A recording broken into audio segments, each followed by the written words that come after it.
It was for Parliament to decide how to implement it, but I just think, so I am absolutely in the category that Lisa talked about. So I wasn't someone who favoured leaving.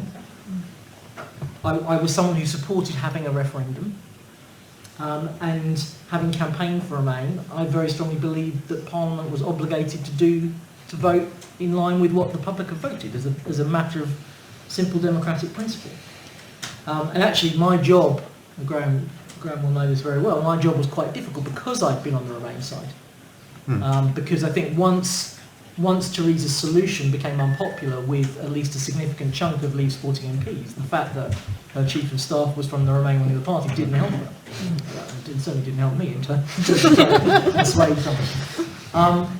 So no, I don't also like referenda where you've got to get 60%, because if you get a result that's, well, if you get 52-48 and then you say the 48 win, that doesn't strike me as a kind of tenable issue. What I think is a more interesting question is whether the legislation could have required Leave to set out some basic parameters about what the relationship would be afterwards, because that would have helped a lot.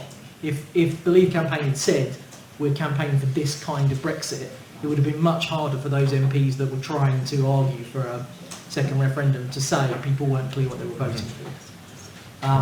But whether the Leave campaign would easily have been able to do that, I don't know, because probably within the people that were campaigning for Leave, there were probably a range of views about the kind of Brexit that they wanted. Yeah. Advisory? I take quite a simplistic view of this. I think it's very hard to explain to people that some votes are binding and some votes are advisory when they go into a kind of polling station. I think the real force behind the referendum was always political rather than legal, and I think attempting to badge it as advisory probably wouldn't really have changed that. Yeah, I think Graham is right that if David Cameron has said, tell us what you think, it's only advisory, the Leave vote would have been much higher.